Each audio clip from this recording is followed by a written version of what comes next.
இன்னைக்கு web series ரெக்கமெண்டேஷனில் நம்ம பார்க்க போகிறது பார்த்தீங்கன்னா இப்போ அமேசான் ப்ரைமில் ரிலீஸ் ஆன சுழல் 2. சுழல் 1 பார்த்துருந்தீங்கன்னா உங்களுக்கு தெரிஞ்சிருக்கும். இது ஒரு இன்வெஸ்டிகேஷன் ஸ்டோரி. சுழல் 1க்கும் சுழல் 2க்கும் பார்த்தீங்கன்னா கொஞ்சம் தான் கனெக்ஷன் இருக்குது. பட் சுழல் 1 பார்த்துட்டு சுழல் 2 பார்த்தீங்க அப்படின்னா ஒரு ஃபுல்லாக தெரியும். சுழல் 2ஓட கதைக்கு வருவோம். ஒரு ஃபேமஸ் வக்கீலான ஒருத்தர் பார்த்தீங்கன்னா அவரோட கெஸ்ட் ஹவுஸில் தற்கொலை பண்ணி இறந்துடுறாரு. எல்லா டோரும் உள்ளே தான் லாக் ஆகிருக்கு. ஆனால் அவர் தற்கொலை பண்ண அந்த கன் பார்த்திங்கன்னா அங்கே இல்லை. சூசைட் பண்ணால் அந்த கன் அங்கே தான் இருக்கணும். ஆனால் அந்த கன் இல்லை. அப்போ அது தற்கொலையா கொலையா அப்படின்னு சொல்லிட்டு கதை தொடங்குது. அதுக்கப்புறம் சில பல ட்விஸ்டெல்லாம் வச்சு கொஞ்சம் இன்ட்ரெஸ்டிங்காகவே தான் எடுத்திருக்காங்க. போர் அடிக்காமல் ஒரு டீசன்ட் வாட்ச் வெப் சீரிஸ்னே சொல்லலாம். சுழல் 2 எனக்கு இதில் பிடிச்சது என்னென்னா நடித்த எல்லாருமே நல்ல ஆர்டிஸ்ட் அப்படிங்கிறனால அவங்களோட ஆக்டிங் எல்லாமே சூப்பராக இருந்துச்சு. அப்புறம் நல்லா கிராண்டாக எடுத்திருந்தாங்க. திருவிழாலாம் வரும், அதெல்லாமே பார்த்திங்கன்னா ஒரு படத்துக்கு என்ன பண்ணுவாங்களோ அதே அளவு வெப் சீரிஸ்க்கு எடுத்திருந்தாங்க. அதே மாதிரி போர் அடிக்குமா அப்படின்னா கண்டிப்பாக இல்லை.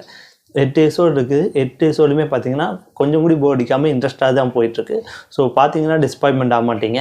ஸோ மிஸ் பண்ணாமல் பாருங்கள். சுழல் 2 அமேசான் ப்ரைமில் இருக்குது.